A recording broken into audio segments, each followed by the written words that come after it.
Muy buenas tardes. El Tribunal de Justicia Administrativa del Estado de Guanajuato les da la más cordial bienvenida a la presentación del libro Ética Judicial. Este día nos distinguen con su presencia Magistrado Gerardo Arroyo Figueroa, presidente del Tribunal de Justicia Administrativa del Estado de Guanajuato.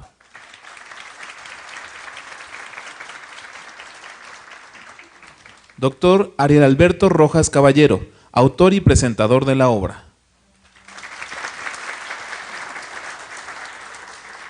Asimismo, damos la bienvenida a Eliberio García Monzón, magistrado de la Segunda Sala del Tribunal.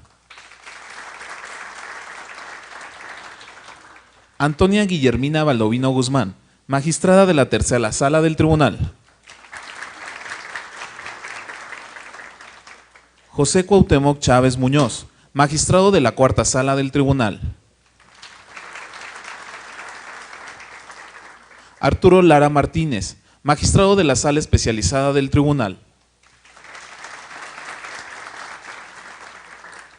Serafín Salazar Jiménez, magistrado presidente del Segundo Tribunal Colegiado en materia laboral.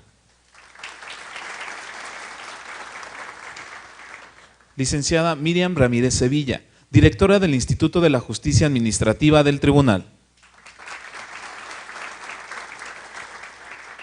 Jueces administrativos municipales, servidores públicos del Tribunal de Justicia Administrativa, servidores públicos del Tribunal Colegiado en materia administrativa del 16º Circuito, medios de comunicación, personas que nos siguen a través de Internet, bienvenidos todos. A continuación, escuchemos el mensaje de bienvenida del magistrado Gerardo Arroyo Figueroa, magistrado presidente del Tribunal de Justicia Administrativa del Estado de Guanajuato. Gracias, bienvenidos a todos, buenas tardes. Es para el Tribunal de Justicia Administrativa un grato placer recibir al magistrado Ariel Alberto Rojas Caballero. En mi opinión, el conocimiento es tal en la medida en que se transmite. Si el conocimiento no se transmite, no tiene ese atributo. Y precisamente hoy lo que venimos a hacer es a esa transmisión de conocimiento, de experiencia del magistrado que mucho nos honra y que mucho nos complace y que agradecemos ampliamente su tiempo, su espacio y la apertura que tiene de compartirlo con nosotros. Agradecer también la presencia de todos ustedes y sin más preámbulo demos paso pues a nuestro expositor. Muchas gracias, maestro.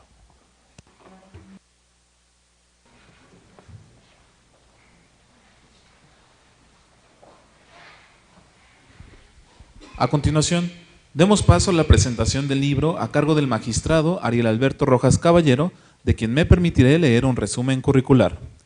Es doctor en Derecho por la Universidad Nacional Autónoma de México, egresado del programa de entrenamiento Aplicación de Instrumentos Internacionales en los Tribunales Internos, organizado por el Washington College of Law de American University, la Comisión Interamericana de Derechos Humanos y el Banco Interamericano de Desarrollo.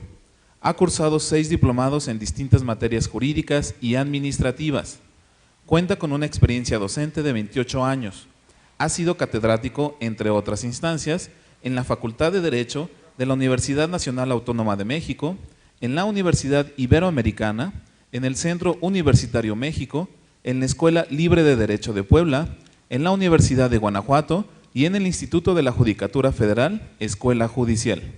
Ha sido conferencista y expositor en varios tribunales y universidades del país, en las Casas de la Cultura Jurídica de la Suprema Corte de Justicia de la Nación, así como en otras instancias académicas con diversos temas relativos a derechos humanos, ética judicial, derecho procesal constitucional, jurisprudencia y gestión judicial efectiva.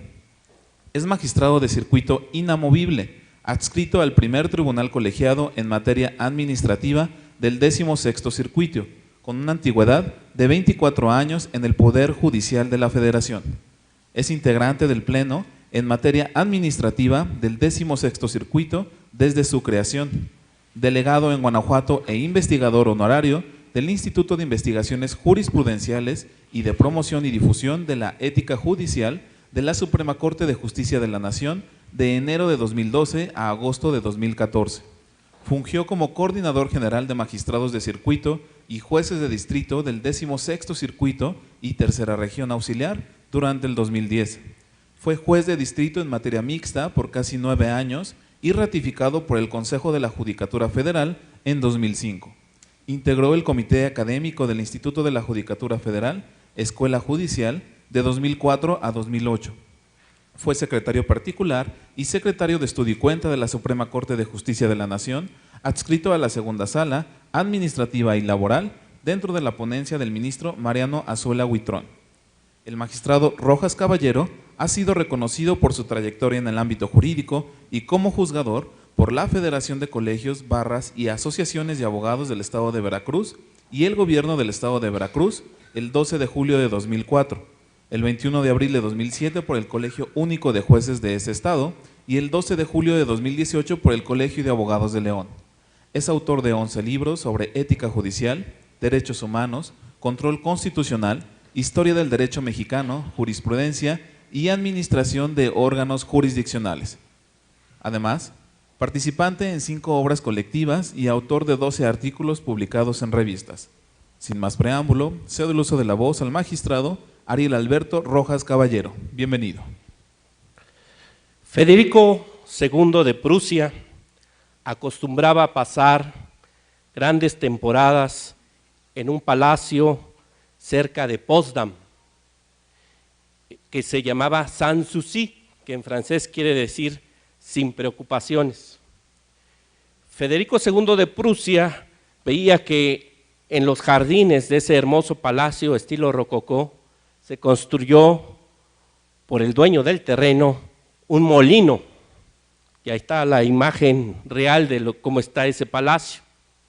Le disgustaba tanto a Federico II de Prusia el molino que se dirigió a su dueño, un molinero que vamos a llamarle Juan, y le dijo que compraba el terreno para destruir ese molino y continuar con su jardín.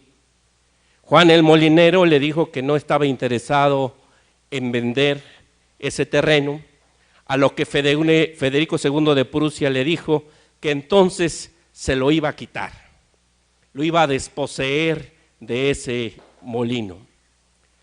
Pero Juan el molinero le contestó a Federico II de Prusia: todavía hay jueces en Berlín. Se quedó pensando el rey que tenía razón Juan el molinero, que gracias a que dentro del reino de Prusia había jueces que estaban dispuestos a velar por los derechos de las personas, es que podía confiarse en un país próspero como en su tiempo lo fue Prusia. Creo que esta es una reflexión bien importante cuando hablamos de ética judicial. Pensar que debemos actuar de tal manera que la ciudadanía siempre piense que hay suficiente confianza en los jueces para que, como Juan el molinero, nos digan: todavía hay jueces en México o todavía hay jueces en Guanajuato. Lo primero que tenemos que pensar cuando hablamos de ética judicial es reflexionar un poquito en un Estado constitucional de derecho, ¿dónde está la legitimación democrática de los jueces que no son electos? ¿De dónde viene esa legitimación democrática? Y muchos tratadistas estarán de acuerdo que esa legitimación democrática se encuentra precisamente en un desempeño profesional apegado estrictamente a los principios, virtudes y deberes de la ética judicial. Solo a través de un desempeño profesional basado en principios, virtudes y deberes que recoge la ética judicial es que la ciudadanía va a tener confianza en sus jueces para que, como Juan el molinero, puedan decir: todavía hay jueces en México, todavía hay jueces en Guanajuato. Pero a todo esto, ¿qué es la ética judicial? Esta es una definición que expongo en mi libro y que parte de la diferencia específica. La ética judicial es una ética profesional dirigida en primera instancia a los servidores públicos de órganos jurisdiccionales, Es decir, no solamente se dirige a los juzgadores, sino a todo el personal de órganos jurisdiccionales, a todos los servidores públicos de órganos jurisdiccionales, en la que a través de principios, virtudes y deberes se orienta a su óptimo desempeño para beneficio de la sociedad.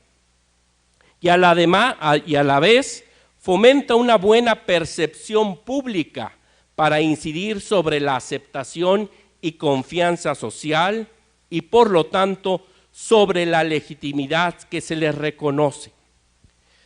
Entonces podemos decir que la ética judicial tiene dos preocupaciones fundamentales: el correcto desempeño de la función, pero también la aceptación o confianza social. Finalmente se trata de ser y parecer.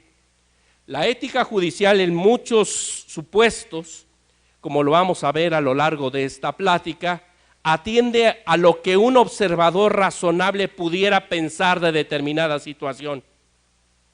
Y por lo tanto está en el parecer. La ética judicial se preocupa tanto por el correcto desempeño como esa confianza y aceptación social. Finalmente, queremos que todos los gobernados en nuestro país, los gobernados en este estado, piensen como Juan el Molinero, que todavía hay jueces que pueden defenderlos de un acto arbitrario.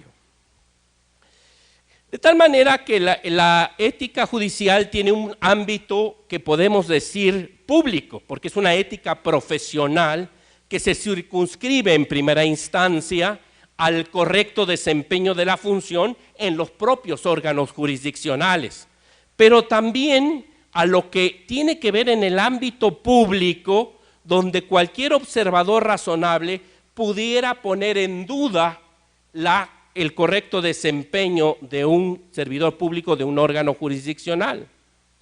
Y se pone el clásico ejemplo: puede ser que un juez, un magistrado, pues no comprometa ningún criterio ni esté a favor de ninguna de las partes, pero acostumbra a comer con litigantes que normalmente llevan asuntos a su tribunal. A lo mejor no hay ningún compromiso a la imparcialidad de ese juez, pero parece que sí. Y ahí es donde la ética judicial va a recomendar que eso no se haga. Finalmente, un observador razonable podría decir que se está comprometiendo la confianza social de ese juzgador. Otra reflexión muy importante que abordo en mi libro es esa relación tan íntima y que precisamente es la razón de ser de la ética judicial, que es precisamente la dignidad humana. La ética judicial se construye a partir de la necesidad de salvaguardar la dignidad humana. La dignidad humana entendida como esa concepción donde el ser humano, el Homo sapiens, por sí mismo es valioso y no puede ser medio para otro fin. De tal manera que a través de la ética judicial, pues en primera instancia se salvaguarda la dignidad humana de los justiciables, de los que acuden a los juzgados y tribunales pidiendo justicia, pero también, y eso es importante, porque luego pasa que en casa del herrero asadón de palo, resulta que en los órganos jurisdiccionales, pues también tenemos que estar preocupados por la dignidad humana de todos los seres humanos que colaboran en esos órganos jurisdiccionales y atender al ser humano completo en cuerpo, mente, corazón y espíritu. Rodolfo Luis Vigo, que es un gran tratadista argentino sobre el tema de la ética judicial, nos habla de que hay idoneidades para legitimar la función judicial. ¿Cuáles son esas idoneidades?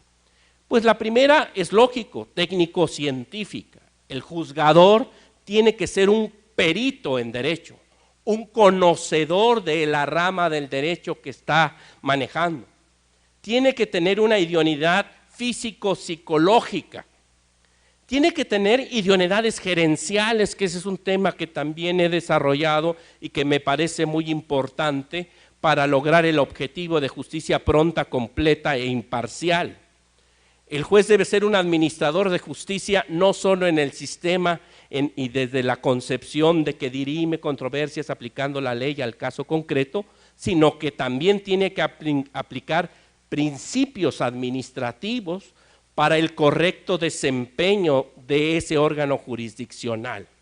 Hay casos donde juzgadores excelentes fracasan en el desempeño de los órganos jurisdiccionales porque no ponen en marcha instrumentos administrativos y de liderazgo. Y finalmente, la idoneidad ética. No se puede pensar en un poder judicial que sea legítimo ante los ojos de la ciudadanía si no hay, como dije desde un principio, una idoneidad ética. Finalmente, en Latinoamérica, todos estos esfuerzos se han concretado en lo que se llama códigos de ética judicial.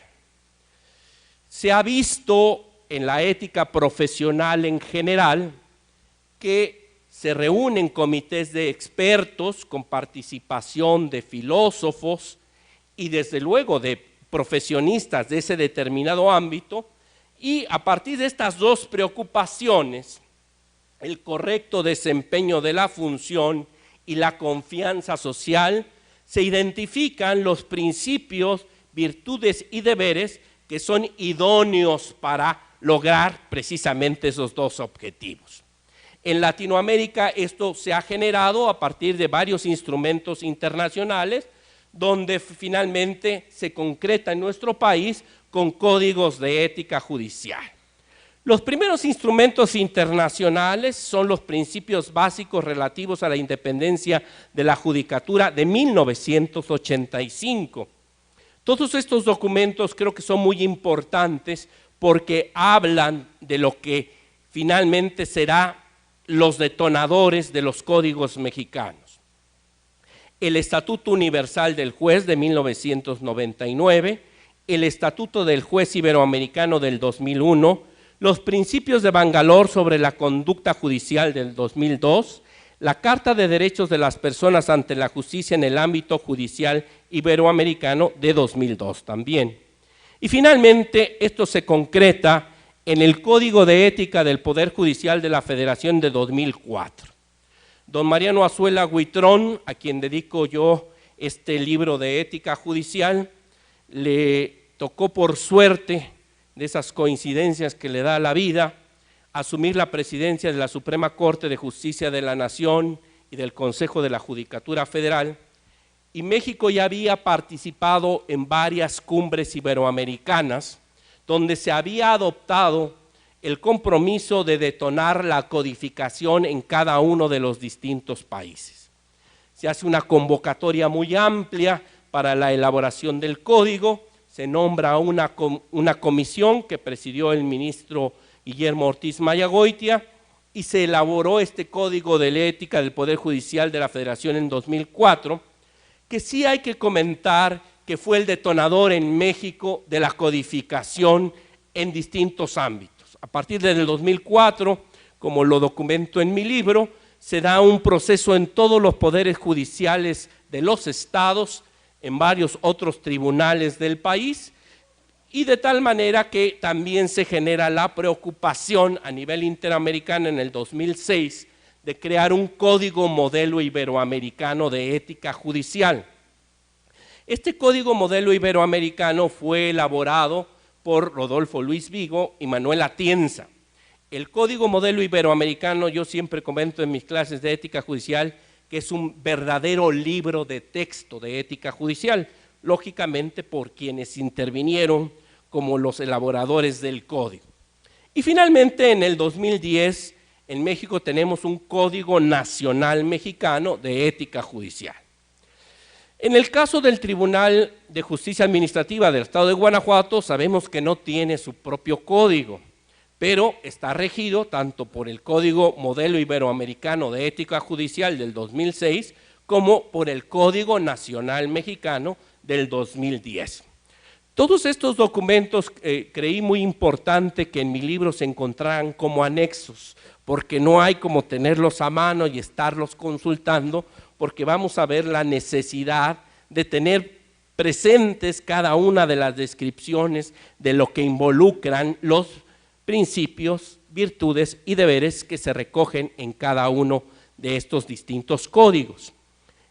Hay que reconocer que hay vasos comunicantes, que hay coincidencias, que se pone acento en algunas cosas en cada uno de los distintos códigos, pero siempre es pertinente pues tener las referencias de estos dos códigos. En el caso de un tribunal como es el Tribunal de Justicia Administrativo, que es el Código Nacional Mexicano del 2010 y el Código Modelo Iberoamericano del 2006. Pero ¿para qué sirven los códigos de ética judicial? Bueno, pues lo primero, es obvio, recopilan los principios, virtudes y deberes del juez ideal, del juzgador ideal, del servidor público de órganos jurisdiccionales ideales. Dice Manuel Atienza que se parte de una noción ideal del profesionista, se habla por parte de Manuel Atienza del buen juez, se dice, a ver, ¿qué principios, qué virtudes, qué deberes debe tener el buen juez? Y aquí viene una primera idea que voy a recalcar al final. La ética judicial es de máximos. Mientras el derecho sanciona penal, civil y administrativamente las conductas más atroces, la ética judicial va por los máximos. No se queda con los mínimos del derecho, sino con los máximos. Puede ser que una conducta nos parezca reprochable, no está en un tipo penal, no está en una causal de responsabilidad administrativa, no está en una causal de responsabilidad civil, pero sí pone en entredicho el buen desempeño de un juez o la confianza que la ciudadanía debe tener en ese juzgador, y entonces no estamos en el terreno del derecho, sino en el terreno precisamente de la ética judicial. Desde luego que en el momento en que tenemos un código de ética que establece principios, virtudes y sobre todo deberes muy concretos, pues es que se desarraigan conductas indebidas. Rodolfo Luis Vigo pone el ejemplo que desde luego que en nuestro país, por la ley, las distintas leyes de responsabilidad federal y local, pues está prohibido, pero dice que la práctica, que se ve que es muy común en Argentina, que a fin de año llegan regalos a los jueces, ¿verdad? Pues sabemos que en nuestro país eso está sancionado administrativamente y quizá hasta penalmente, pero parece que en Argentina había esa laguna, y bueno, desde luego, el hecho de que esté prohibido, que esté ese deber de no recibir ningún regalo de las partes porque compromete el principio de imparcialidad, pues desarraiga esa conducta. Entonces, el hecho de tener descritos, sobre todo en la parte ya de deberes concretos, conductas que se estiman indebidas, pues desde luego genera que se quiten, se desarraigan, que siempre tengamos ese contraste entre lo que no queremos y lo que deseamos, ¿verdad? Y que lo tengamos por escrito. El hecho de aclarar y facilitar conductas. Normalmente en el desempeño profesional, pues hay situaciones que están en los límites, que ponen en duda, que generan lo que se llama un dilema ético. ¿Es conforme a la ética judicial esta o aquella situación? Y el hecho de tener un código donde prevea principios y en algunos casos hasta deberes muy concretos, pues nos aclara y nos facilita las conductas.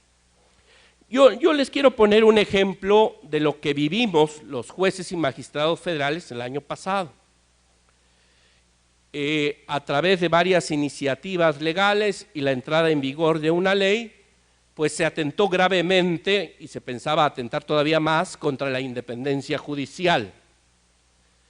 Y se presentó el dilema ético: ¿nos quedamos callados o iniciamos una serie de acciones en defensa de la independencia judicial? Y había la duda: ¿es conforme a la ética judicial defenderse o quedarse callado? Afortunadamente, tanto el Código Modelo Iberoamericano de Ética Judicial como el Código Nacional Mexicano establecen como un deber ético de los jueces defender su independencia ante cualquier autoridad.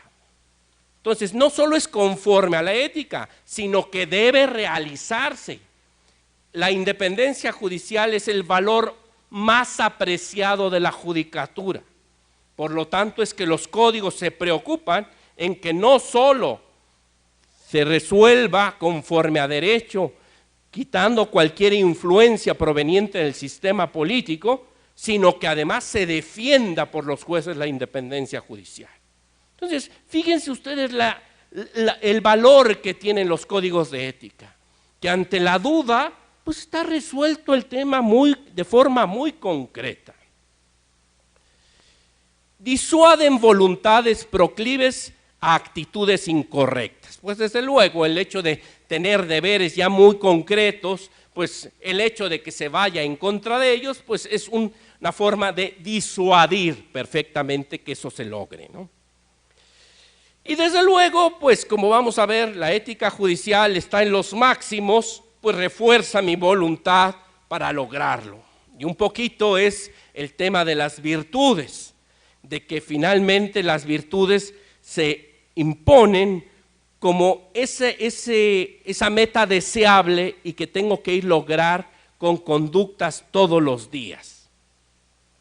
Y algo muy importante que creo que es muy de destacar, que los propios juzgadores y nuestros colaboradores estemos reflexionando sobre nuestra conducta. Estoy cumpliendo con la virtud judicial de la fortaleza, de la responsabilidad, del compromiso social, del humanismo, etcétera. Bueno, el hecho de estar reflexionando creo que nos está impulsando a la excelencia y a la ética judicial. Y otra cosa muy importante, que es la de orientar a otras profesiones jurídicas. Los tratadistas coinciden que en el momento en que el Poder Judicial, los juzgadores, tienen sus códigos de ética, esto impacta de forma de un espejo en las otras profesiones jurídicas. Aquí lo podremos poner muy claro. Ya que tenemos en el caso del Tribunal de Justicia Administrativa el Código Modelo Iberoamericano y el Código Nacional Mexicano, pues eso impacta hacia los litigantes en materia administrativa del Estado, porque saben qué deben y qué deben esperar de los juzgadores administrativos del Estado y qué deberes a ellos mismos se les imponen con motivo de los principios, virtudes y deberes que se exige a los juzgadores. Esto impacta desde luego también en que todas las profesiones jurídicas pues tengan sus propios códigos, como lo tiene la barra mexicana Colegio de Abogados, ¿no? Entonces, como hemos venido platicando aquí, la ética judicial se estructura a través de principios, virtudes y deberes. Cuando analizamos los códigos, como lo hago yo en mi libro, pues podemos ver que se habla de un principio como núcleo concentrador de la ética judicial, así dice Manuel Atienza. Y hablamos de independencia, imparcialidad, objetividad, profesionalismo y excelencia. Pero luego esos principios se derivan en virtudes. El Código de Ética del Poder Judicial de la Federación habla de 17 virtudes, que vamos a ver en detalle. Pero también algo que en lo que me separo un poquito de la doctrina y creo que es alguna pequeña aportación de mi parte, como lo demuestro en mi libro, los códigos de ética judicial también se concretan en deberes, deberes muy específicos. Entonces tenemos como que el principio muy general, la virtud muy general, pero cada uno de estos principios y virtudes tienen deberes muy concretos. Por eso un poquito hago yo un análisis y digo, creo que la ética judicial también asimila parte de la deontología judicial y esos deberes se están presentes en todos los códigos de ética. Entonces, tenemos los principios éticos de la función judicial como esos núcleos concentradores de la ética judicial. La independencia, imparcialidad, objetividad, profesionalismo y excelencia. Y siempre que trato de explicar por lo menos los primeros tres, parto de la definición, como lo tiene el Código de Ética del Poder Judicial de la Federación, que creo que es muy importante. Dice que la actitud del juzgador frente a influencias extrañas al derecho provenientes, si esas influencias provienen del sistema social, entonces hablamos de independencia. Cuando el gobernador del estado nos habla para recomendarnos un asunto, cuando los medios de comunicación social hasta suben videos en YouTube para presionarnos, cuando algún editorialista está presionando, eso atenta contra la independencia. Peor aún cuando esas influencias provienen de la propia jerarquía judicial. Ahí se atenta contra la independencia. Cuando esas presiones para resolver fuera del derecho vienen de las partes, hablamos de imparcialidad. Entonces, cuando las presiones vienen de las partes, ya sabemos que el principio que está en juego es imparcialidad. Y cuando las presiones vienen de mi ideología, de mis prejuicios, de mi forma de ser y de actuar, estamos frente a la objetividad. Creo que esta sistemática que sigue el Código de Ética del Poder Judicial, pues nos es muy plástica. Tengo que resolver conforme al derecho. Si recibo presiones del sistema social, independencia. Si vienen de las partes, imparcialidad. Y si viene de mi cabecita loca, objetividad. ¿Sí? Creo que esto nos permite, de alguna manera, pues tener muy claros pues estos principios como núcleos concentradores de ética judicial. Independencia, imparcialidad y objetividad. Pero además de estos principios, el Código de Ética del Poder Judicial de la Federación, y se repite en el Código Nacional Mexicano, hablamos del principio de profesionalismo, que es la disposición de ejercer de manera responsable y seria la función judicial con relevante capacidad y aplicación. Y dentro del profesionalismo se incluye la virtud judicial de conocimiento y capacitación. Los juzgadores, nuestros colaboradores en órganos jurisdiccionales, tienen que estar permanentemente conociendo el derecho y capacitándose en el derecho. Y esto obliga también a los juzgadores a fomentar todo tipo de acciones de conocimiento y capacitación. Alguna vez por ahí algún terrorista en redes sociales criticaba que yo tuviera tantos libros y que yo hiciera conferencias y que participara en las casas de la cultura jurídica. Le digo, bueno, pues este dilema ético también se resuelve muy fácil, porque los propios códigos establecen como parte del profesionalismo el capacitar y ayudar en la capacitación jurídica pues a todas las partes, a todos los operadores jurídicos. Entonces, de esta manera, pues estamos cumpliendo con esta virtud de conocimiento y capacitación. Motivación. Cuando se estaba elaborando el Código Modelo Iberoamericano, Manuel Atienza, como estudioso que es de la argumentación en la Universidad de Alicante, establecía que para él esto era un tema fundamental. La motivación de las resoluciones jurisdiccionales era un punto toral. Y creo que todo el mundo estamos de acuerdo. Incluso en el libro cuento un descubrimiento interesante, que en tiempos coloniales, en tiempos de Carlos III en España, un déspota ilustrado, ¿verdad?, en la época de las reformas borbónicas, prohibió a las audiencias, que eran los tribunales superiores de todos sus dominios, motivar sus resoluciones judiciales. ¿Por qué? Pues si la justicia se impartía en nombre del rey, ¿qué razones te voy a dar, verdad? ¿Qué pasa ahora en un sistema democrático? Pues tengo que cumplir con el principio de saturación de la argumentación y te tengo que dar razones para convencerte de que esta es la decisión justa, la decisión correcta.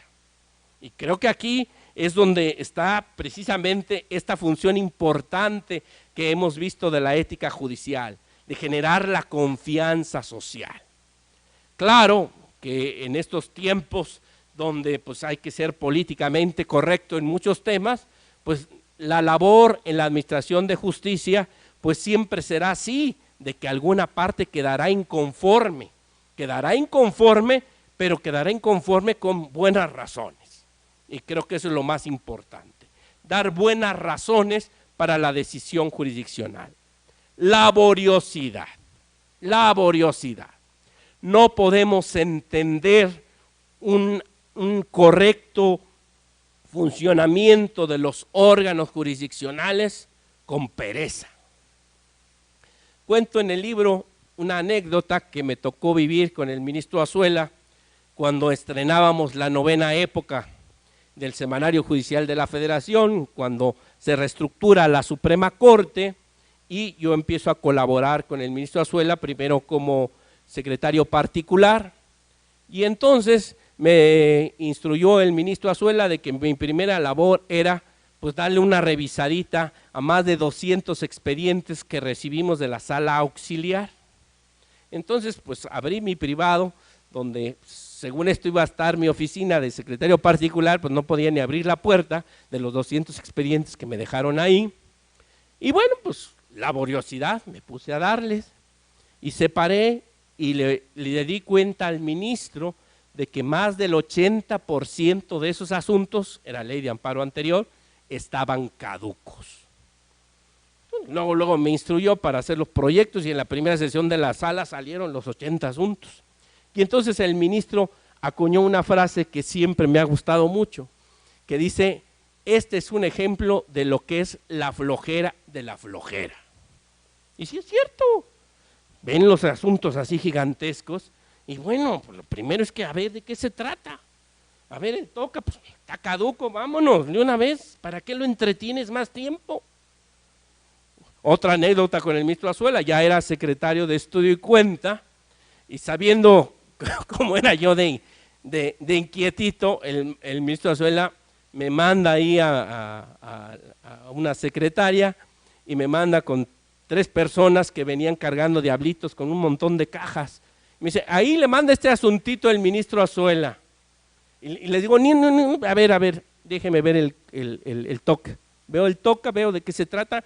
Le digo a Rosita, mi secretaria, oiga, le voy a dictar la resolución de una vez, es una incompetencia, es que ni descarguen. Entonces, pues, laboriosidad.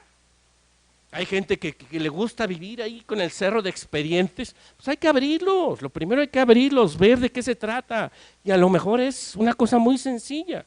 No dudo, hay cosas muy complicadas, bueno, pero también con una correcta planeación, con laboriosidad, pues vamos sacando el trabajo poco a poco, pero pues la verdad es que si todos los asuntos fueran así en la administración de justicia, pues nunca nos daríamos abasto. Hay muchos asuntos que son sencillos. Laboriosidad, responsabilidad. Y esta virtud de la responsabilidad tiene 2 vertientes, por lo menos yo identifico 2 vertientes. Yo soy responsable de lo que hago, asumo las consecuencias de mis actos, y así lo define el Código de Ética del Poder Judicial de la Federación, pero también asumo el compromiso que tengo como juzgador, como colaborador de un juzgador, y desempeño mis labores con excelencia. La responsabilidad es una cuestión bien importante en la administración de justicia. Y ahí cuento otra anécdota que creo que es importante para ilustrar esta virtud de la responsabilidad.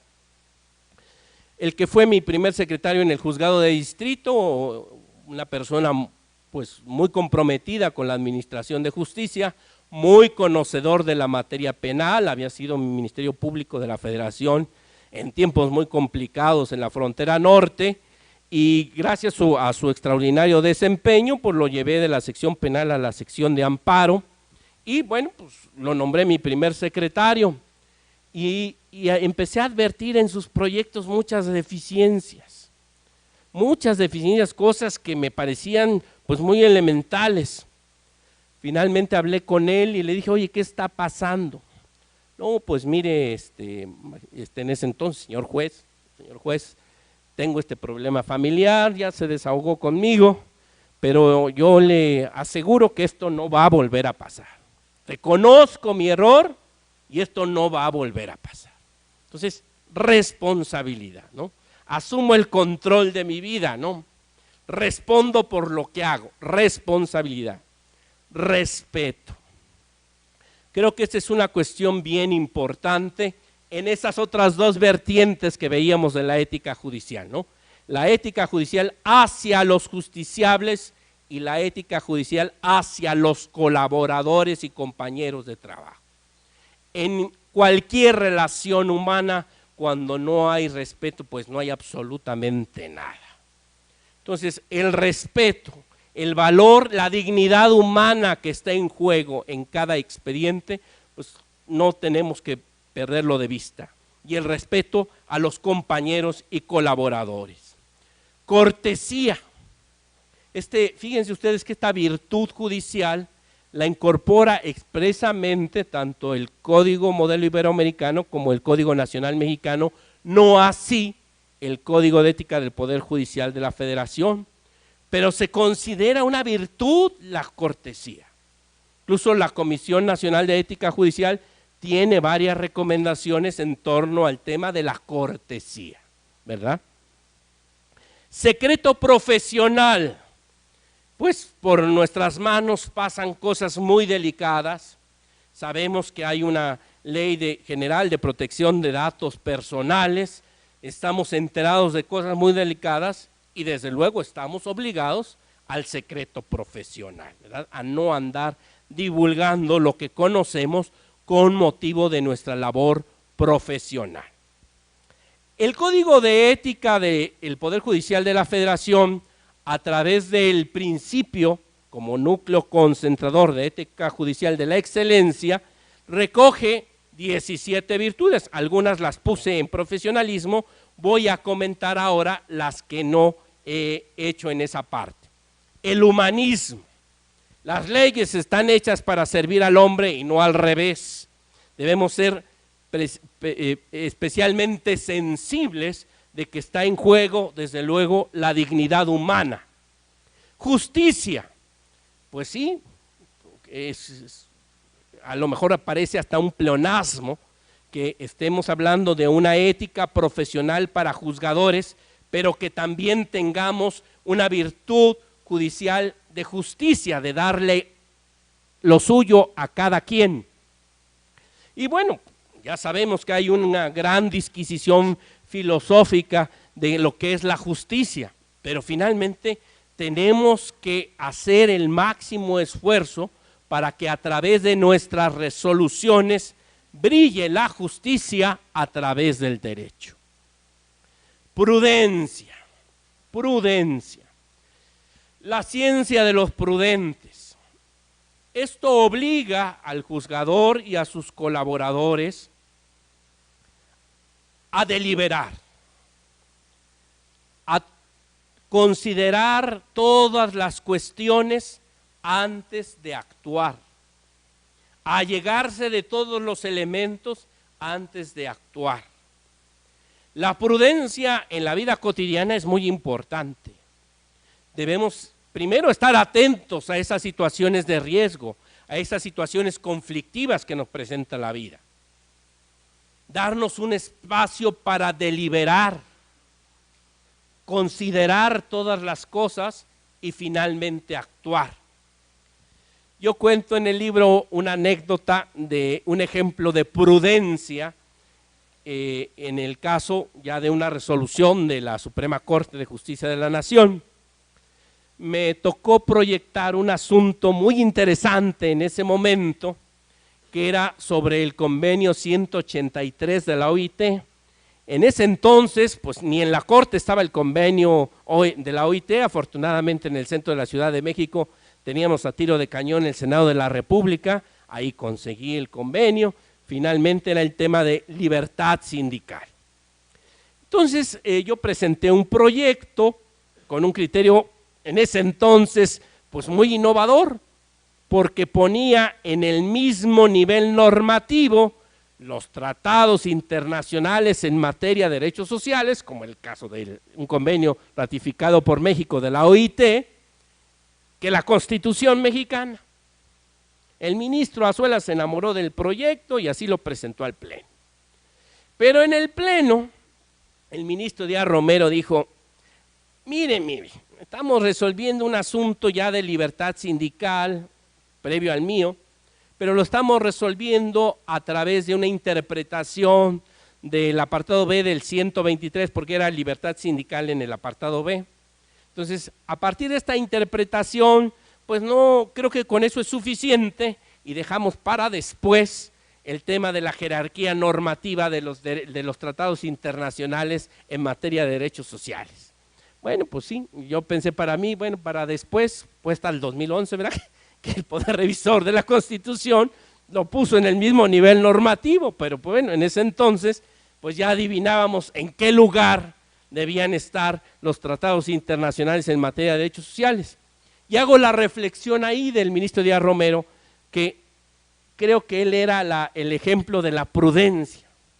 Hablaba suavecito, esto, lo otro, pero siempre ponderaba, deliberaba, convencía, pero consideraba todos los factores antes de tomar una decisión. Creo que este es un ejemplo de prudencia. Claro, esto no involucra ser timoratos o no resolver lo que se tiene que hacer, sino simplemente considerar la mejor solución posible, con todos los factores que debemos tomar en cuenta. Fortaleza. Yo dije que el 2019 iba a ser, después de todos los ataques a la independencia del Poder Judicial, el año de la fortaleza judicial, ¿verdad? La fortaleza como virtud nos obliga a soportar estoicamente todas las presiones y a seguir con el correcto desempeño de nuestra función.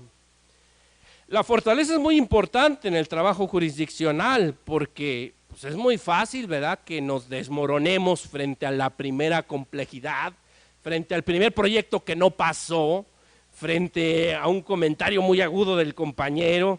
Bueno, la fortaleza nos obliga a seguir con lo nuestro, ¿verdad?, a asumir que, bueno, pues es parte de lo interesante, lo apasionante del trabajo jurisdiccional, pues que todas las cosas no están perfectamente claras y que finalmente tenemos que seguir adelante con laboriosidad en nuestro trabajo. Patriotismo. Creo que es algo que también dentro de este mundo globalizado de redes sociales, pues se ha perdido. Pero finalmente cuando prestamos nuestro servicio en la administración de justicia federal, local, civil, penal, administrativa, laboral, pues tenemos que pensar que estamos brindando un servicio público a nuestros conciudadanos, a los gobernados, y que a través de nuestro excelente desempeño profesional, pues estamos exaltando ese esfuerzo que el pueblo de México está haciendo para sostener a los tribunales. Entonces, si perdemos de vista esto de patriotismo y su necesario vínculo con la excelencia en el trabajo jurisdiccional, pues creo que estamos en otra cosa. Alguna vez cuando fui delegado en Guanajuato del Instituto de Investigaciones Jurisprudenciales y Promoción y Difusión de la Ética Judicial, me dieron la oportunidad de dar un mensaje con motivo del Día de la Bandera con mis compañeros del 16º Circuito. Y ahí hacía una reflexión entre patriotismo y excelencia.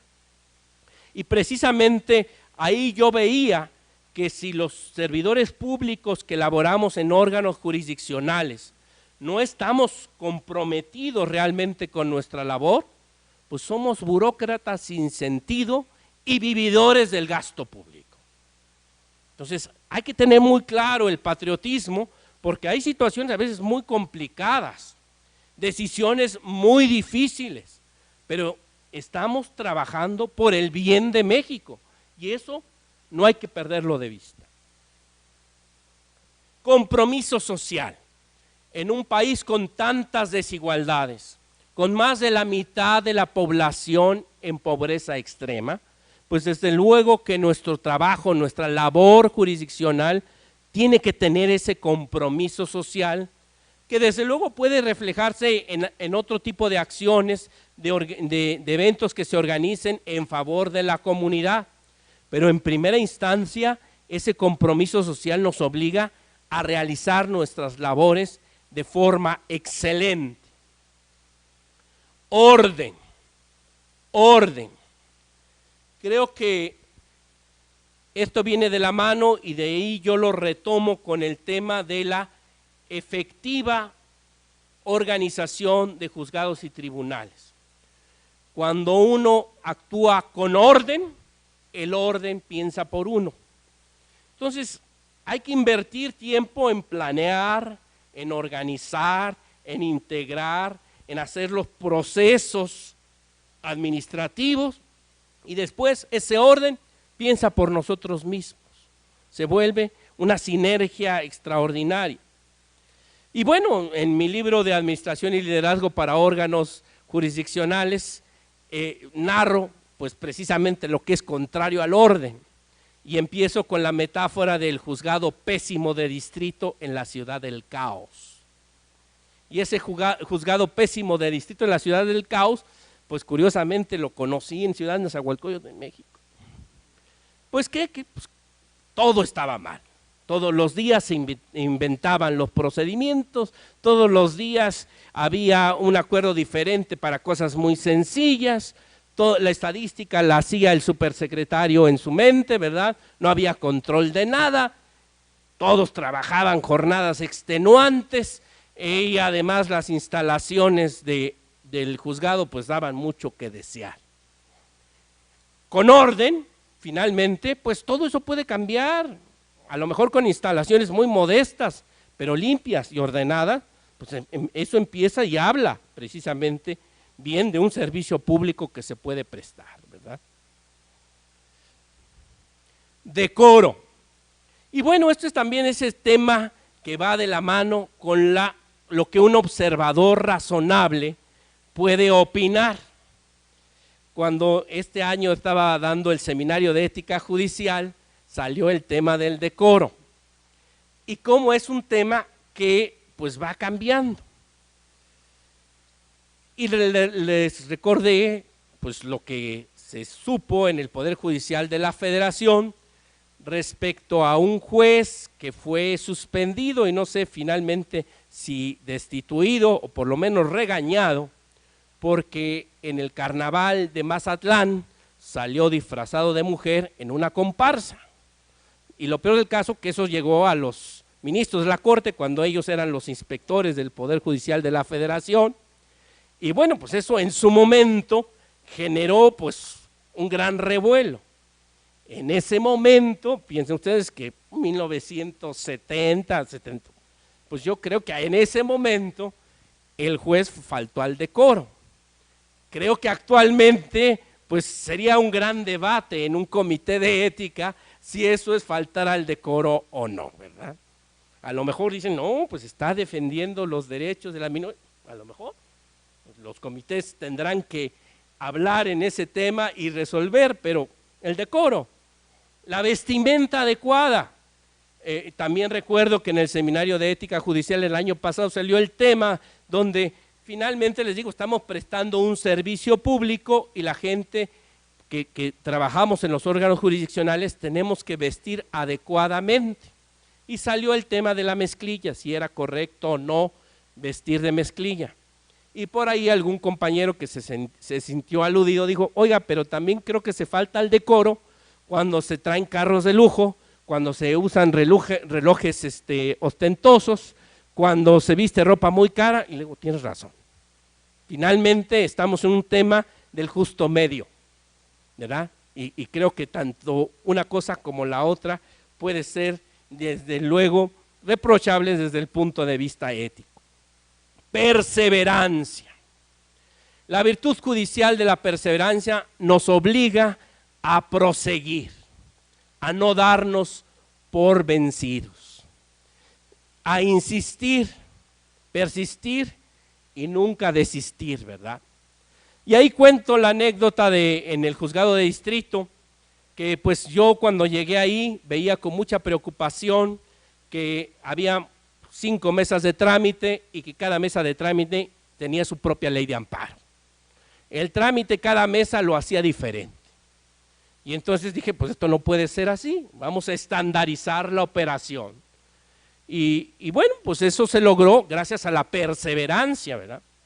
Y así como Nerón quemó Roma para después reconstruirla y hacerla una ciudad imperial, pues así una tarde tuve que tomar la dolorosa decisión de ordenarle al ingeniero de informática que borrara todo lo que tenían las computadoras de mis colaboradores. Fue necesario porque después de haber estandarizado, haber hecho los formatos de cada acuerdo, pues me salían con el acuerdo anterior, superado por jurisprudencia, superado por muchas cosas, y entonces finalmente borrón y cuenta nueva. Y eso nos permitió, bueno, pues ir avanzando en un trámite que se estandarizó maravillosamente.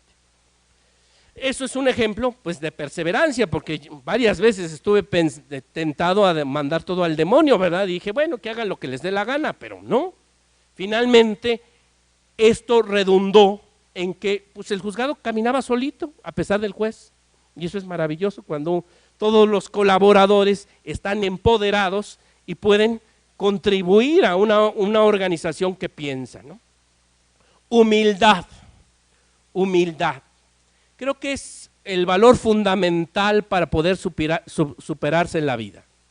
Si uno no es consciente de sus propias limitaciones, pues es muy difícil que podamos llegar a cualquier otro nivel superior.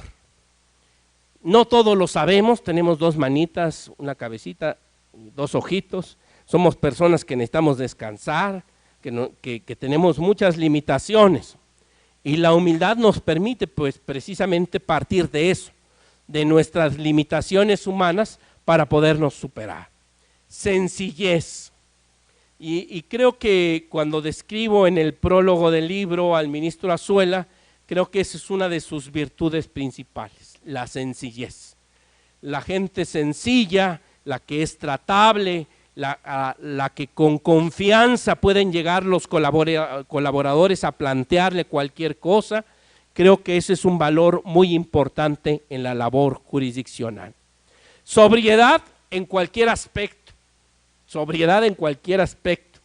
La sobriedad tiene una connotación general, que es vivir precisamente en el justo medio aristotélico, y sobriedad de también no excederse en el alcohol, ¿verdad? Ahí por ahí hubo la anécdota de un secretario de estudio y cuenta que llegaba a la Suprema Corte con medio estoque, si no es que con 3/4 de estoque, a trabajar entre comillas en la tarde a la Corte, ¿verdad? Pues efectivamente, pues ahí se incumplía con la virtud judicial de la sobriedad en sentido estricto. Honestidad, honestidad. Creo que este es un punto fundamental. Y estar conscientes de que la honestidad en el servicio público de administración de justicia, no solo tenemos que ser honestos, tenemos que dar muestra palpable a la ciudadanía de que no somos corruptos, que la corrupción no es parte del sistema de administración de justicia. Y creo que ahí hay un gran esfuerzo comunicacional que tenemos que hacer todos los órganos jurisdiccionales. Porque en nuestro país, a partir de lo que ven en los partidos de fútbol o en las peleas de box, piensan que aquí es igual, ¿eh? Y que se pueden arreglar los partidos de fútbol o las peleas de box, pues aquí piensan que también se pueden arreglar las cosas. Y creo que ahí es donde tenemos que trabajar con mucha transparencia, con mucha capacitación, educación al pueblo para que entienda qué es lo que está en juego.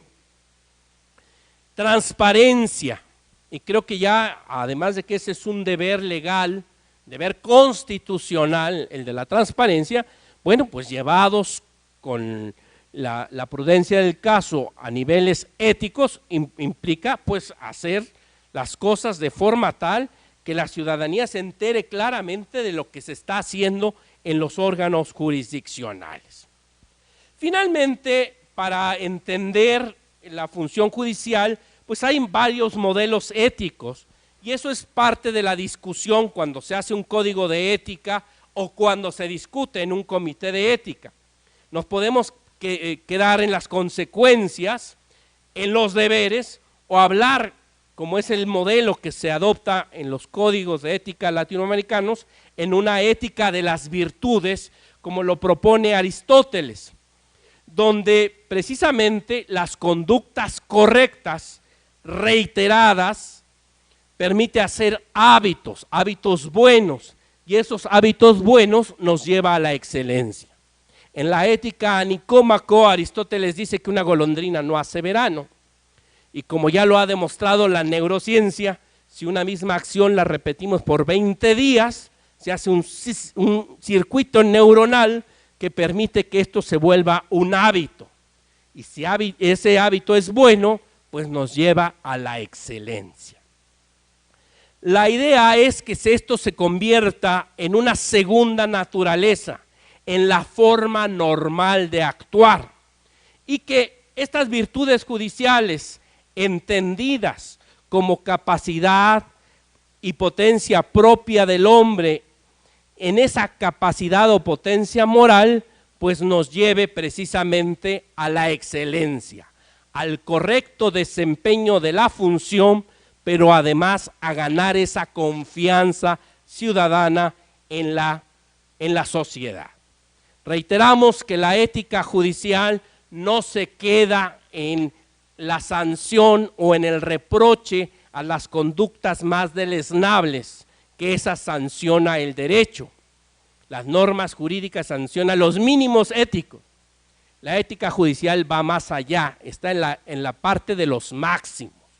Y como todas las cosas humanas, y ahí el ministro Azuela siempre lo decía muy bien, pues somos seres humanos muy limitados y a veces un día amanezco con flojera o me peleé con la mujer y llego de malas o de alguna manera pues no tengo ganas. Bueno, finalmente la ética judicial me recuerda de que tengo que estar en el camino hacia la excelencia y no quedarme en mis limitaciones humanas.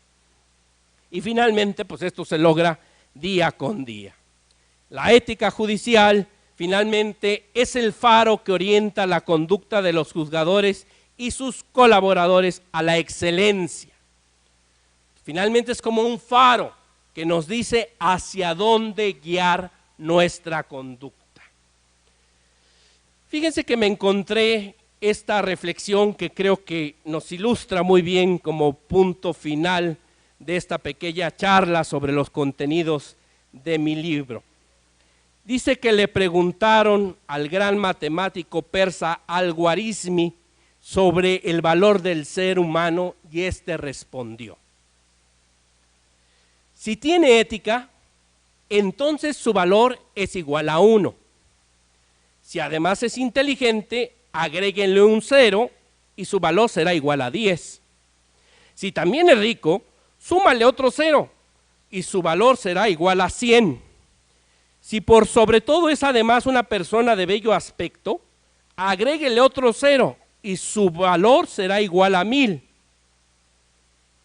Pero si pierde el 1, que corresponde a la ética,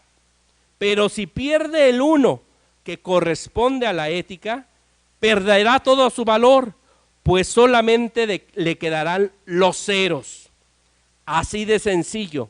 Sin valores éticos ni principios sólidos, lo único que queda son delincuentes, corruptos y personas que no valen nada y que no queremos en los órganos jurisdiccionales.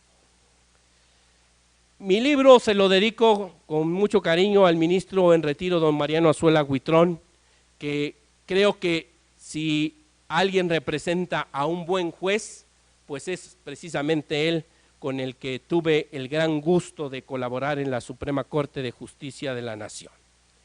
Finalmente, los invito a visitar mi página web, arielrojascaballero.com, donde estamos subiendo pues todas mis conferencias, mis cursos, mis láminas, mis videos.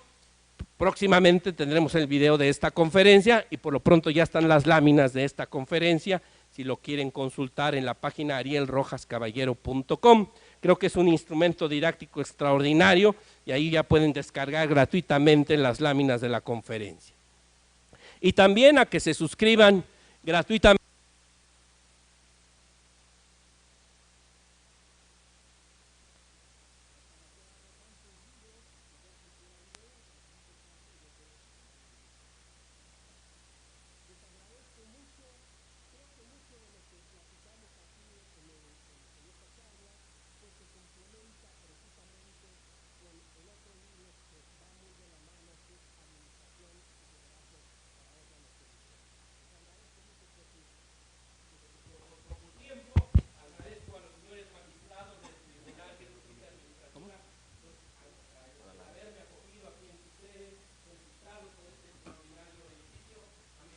Magistrados que están aquí presentes y desde luego también a mis colaboradores del tribunal y a los colaboradores del Tribunal de Justicia Administrativa por su paciencia en esta charla. Pues muchas gracias.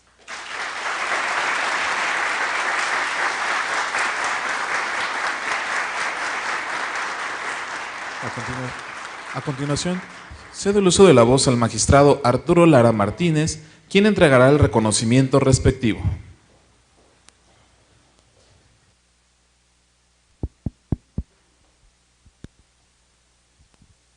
Bien, pues creo que ha sido una impresionante charla, no solo útil para los magistrados, sino para jueces, secretarios y en general para el seguimiento de la vida, la verdad muy complacidos, magistrado. El reconocimiento dice así: el Tribunal de Justicia Administrativa del Estado de Guanajuato otorga el presente reconocimiento al doctor Ariel Rojas Caballero por su destacada participación como presentador de la obra Ética Judicial, esto en Silao de la Victoria, Guanajuato, a 12 de febrero de 2019, firmado por el presidente del tribunal, magistrado Gerardo Arroyo Figueroa. Gracias. Gracias, muy amable. Esperemos que no se tome a mal, es un pequeño presente de aquí de obras generadas por el tribunal y bueno, es un pequeño presente de libros. Muchas gracias, muy amable.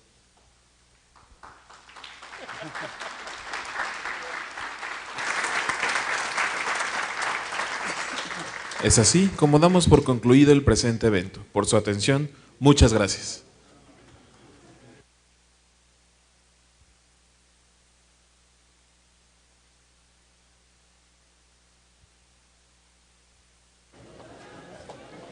Se les informa que el libro que